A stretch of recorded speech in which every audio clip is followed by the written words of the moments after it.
In this video, I turn this to this. However, before I take care of that, I need to take care of this first. And that's to make this table 5 feet long, because right now it's over 5 feet long. Now, that's my good side. I got a good side, a good side. This is the side I cut, and I clamped, and I believe it went pretty well with the jigsaw. I'm gonna grab my grandfather's little skill saw here in a moment and clean this edge up.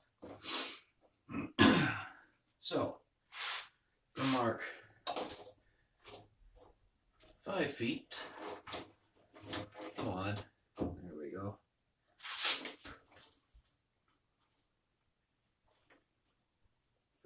Feet on the line. Another 5 feet down here.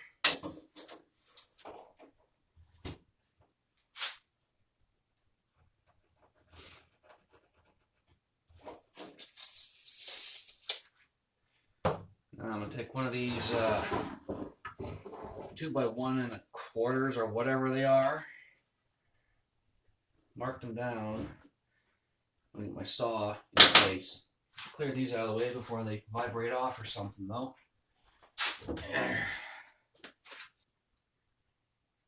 Now, something my grandfather did was mark a notch where his blade is on his this here. There is a plate for an adjuster, like a guide, but the guide's been missing for quite some time, and the blade I'm using is a little. Either the blade's bent or the bolt's bent. Or one of the two.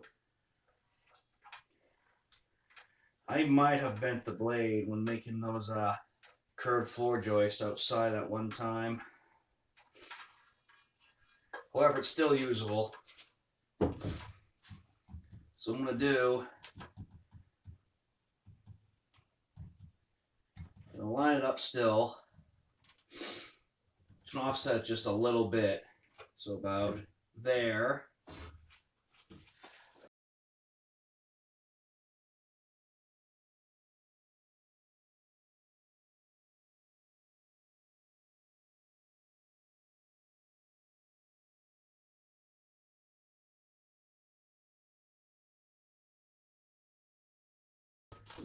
Well, I definitely do need to change out that blade.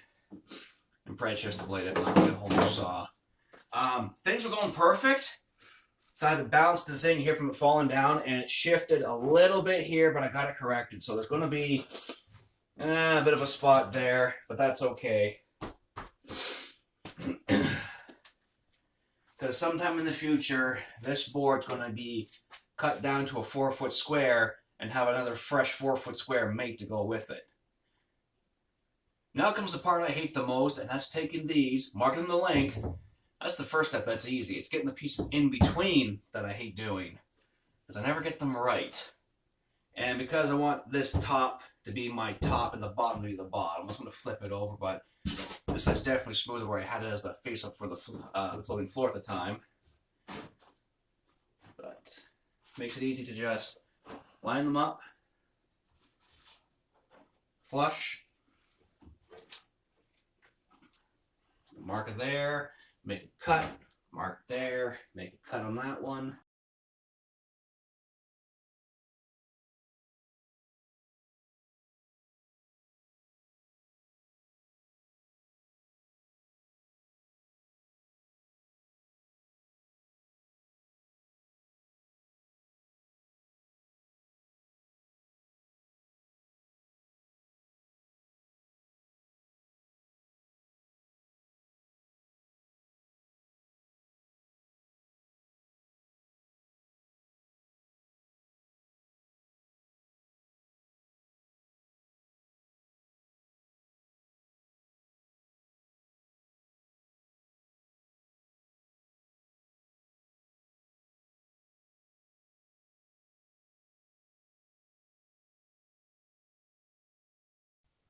Now comes an interesting part of my plan here, because I got a ATV handlebars in the way. I was going to take the boards and stick underneath the plywood, get their pilot hole started, drill them in, and then go along. And we're looking at this one here. This one is curved. So this one is reasonably straight. So we'll get this one started at one corner, and then flex force my way all the way down this side, and then let's flip this around. And yeah, get the holes drilled in for that and set up. And then from there, flip the whole entire board over, measure in my next 3 pieces, and we should be set to go. Now I should mention for this, I am using number 6 1-inch screws. I usually keep a standard and just keep number 8s for stuff like this because that's the number 6 head, and I'm using a number 8 countersink because I can't find my number 6 countersink. So I'm being extra cautious with it. There we go. That was a fun part to get to. And now it's time to take the center support out temporarily. That center temporary piece out, and Joy's time flipping it all over. Now let's take this back to the table.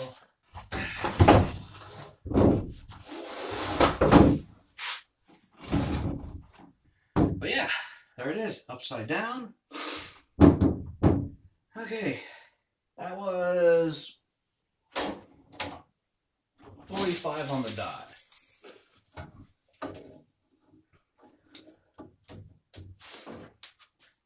Okay, 45. Now we see if my cutting skills are up to par. So first one, because they're all the same, 45. A little loose. Like that. Little one. Nice fit. This one, also a bit loose. Well, how does this one fit? A bit loose. Oh dear, let's try this one down here. Okay, that's a better fit. And that's a better fit. This one in the middle is just a... Okay. Well, that's no biggie.